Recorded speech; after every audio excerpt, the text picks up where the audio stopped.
What's important to understand is that terrorists measure success not in terms of winning battles, but by provoking their enemies to act in ways that confirm their worldview and aid in the recruitment of additional followers.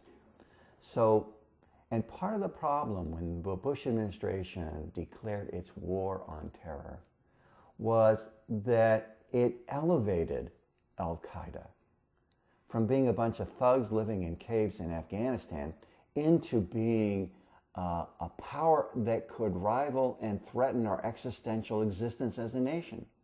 You don't fight wars with thugs. You send the police in and you arrest them.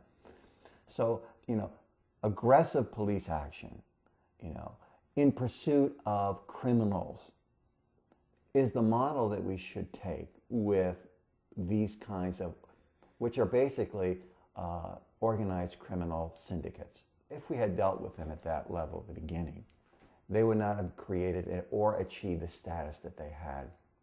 In my book, I talk about the narrative created by the Bush administration after 9/11.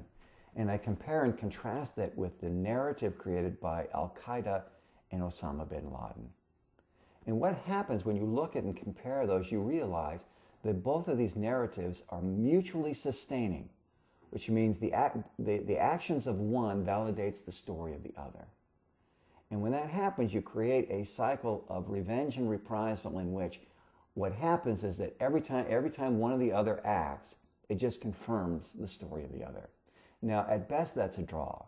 But when the most powerful superpower on the planet can only manage to be in a draw with a bunch of thugs living in a cage, that's a loss for the United States. More important than killing or capturing all of the bad guys, we need to challenge and destroy their narrative, their worldview, their understanding of who we are, which of course is what they try and sell. And unfortunately, the Bush administration, and in many ways the Obama administration, is acting in ways that just confirms what they believe. And that means that they can get more recruits and they can get sympathy within Muslim and Arab communities around the world that will give them support and give them cover. So we have to ask ourselves, what kind of narrative can we create to separate these terrorists from their base of support? What can we do to make sure that they have much, much more difficult time recruiting people? And in my book, I talk about an alternative narrative that is based on fundamental principles of what it means to be an American.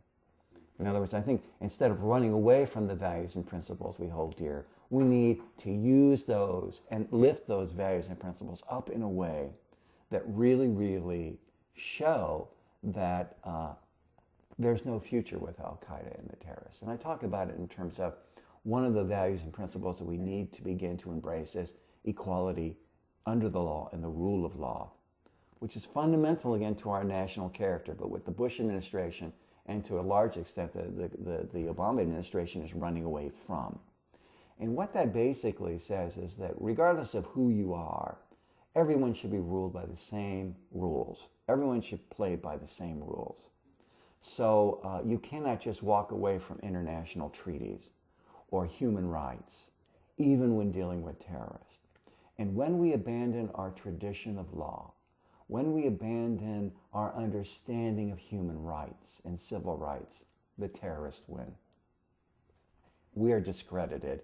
Their story, their narrative becomes more credible, more justified, more embracing, and they get more recruits. So that's one. We need to go back to the rule of law. We are a people ruled by law, not by power. Second is we need to start to really make a true commitment to democratic self-determination. Now, in this area, all of our presidents give a lot of lip service to democracy. We're out there to spread democracy around the world. But in reality, especially in the Middle East, most of the Arab population see our governments supporting their undemocratic governments ever since Roosevelt all the way to Barack Obama. As long as we don't allow people to create their own forms of government, their own forms of democracy, we're always going to have terrorism. So that is a real, real problem. The third principle we need to bring to this alternative is what I call that the governments should work for the common good, not just for the powerful and the wealthy. As long as the wealthy elite in this country and the elites around the world consume most of the world's resources and own most of the world's wealth at the expense of those who are destitute, we will always have terrorism.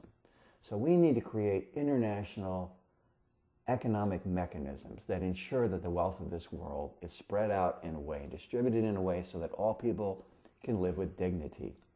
That's a principle that we need to make at the heart of who we are.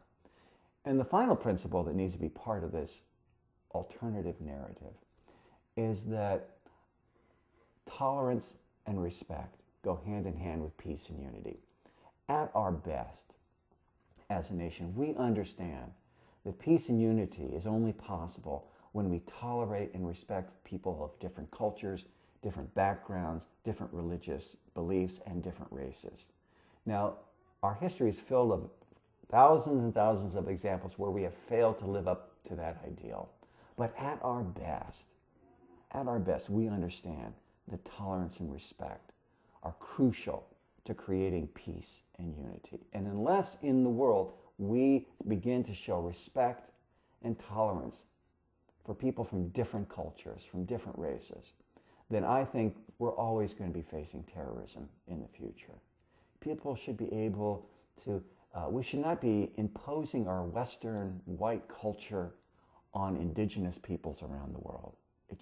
That is a prescription for continued violence, continued terrorism. So that's the basis on which a new narrative needs to be created. And you mentioned the fact that I talked about the live free or die, and I think for us those of us in the peace movement, we need to understand that we need to recapture and reframe our own history, because that's what we're talking about. That the fact that the Tea Party folks who tend to be very xenophobic, very racist, and very individualistic can capture our history and reframe it for themselves to make those things seem patriotic is an insult to us. It should be.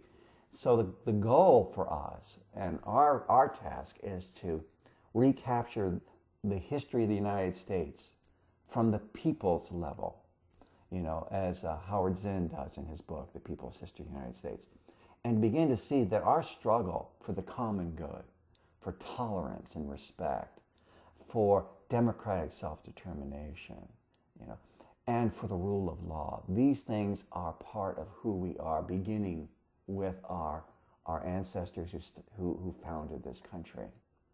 That's who we really are. So we need to recapture that story.